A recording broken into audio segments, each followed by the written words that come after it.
During the events that occurred in Salem in 1692, over 200 people were accused of witchcraft. 20 of them were murdered, and at least 13 died in jail.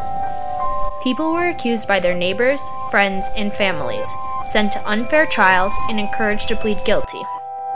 What could cause people to turn against the ones they are closest to, knowing what could happen to them? The trial started in February 1692 after Betty Paris, age 9, and Abigail Williams, age 11, began to show signs of bewitchment. Many people are familiar with the events that occurred during the witch trials, but few are aware of the history prior to the convictions. In 1634, a family, the Putnams, originally from Buckinghamshire, England, migrated to the Massachusetts Bay Colony. Once they arrived, many of the colonists settled in Salem. However, some of the settlers, including the Putnams, decided that the land just outside the colony was more suitable and moved about 5 miles outside of Salem. The outside land would become known as Salem Village, while the original land was called Salem Town.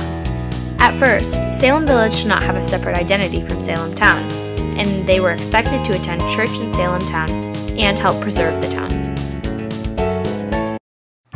As the population of Salem Village grew larger, they began to petition for their independence.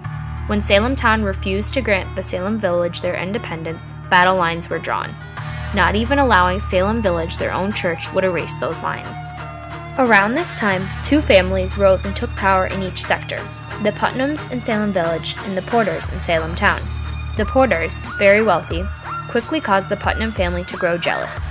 So in 1672, when a Porter-owned dam flooded Putnam lands, a lawsuit was quickly drawn up. After losing the lawsuit, the Putnams began to criticize the Porter family's every move. When the Porters hired Reverend Samuel Paris as the minister of Salem Town in 1689, the Putnams began to attack Reverend Paris. Paris was outraged and took an immediate disliking to the Putnam family. Just 3 years later, when Reverend Samuel Paris's daughter, Betty Paris, and his niece, Abigail Williams, were bewitched, the Putnam family was blamed. What could have caused the girls to accuse others of witchcraft? Could they have been convinced? One of the first afflicted girls was Anne Putnam, daughter of Anne Carr Putnam Sr.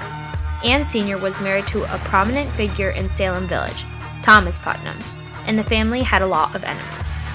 As the trials began, the fear of being framed by one of their many enemies became prominent. Could the Putnams have accused others in an attempt to avoid being accused themselves? Anne Sr.'s mental health should also be considered when looking at the many people she accused of witchcraft.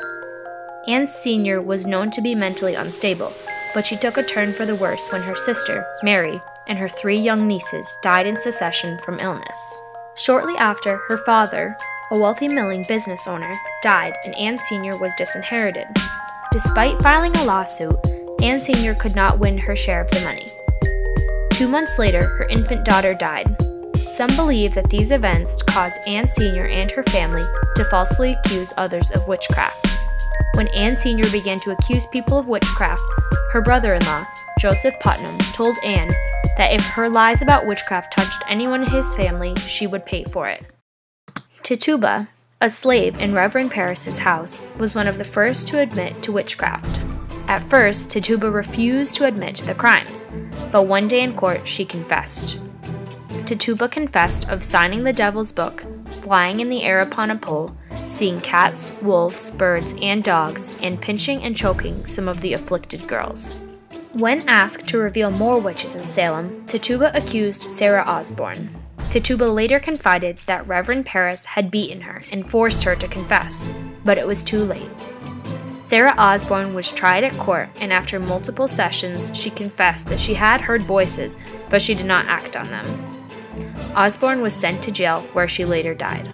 The mystery of the Salem witch trials hysteria can be traced back to individuals who contributed greatly to the confusion. Although religious dependency was a key factor in causing the trials, the accusations would have gone nowhere if not for individuals with their own agendas.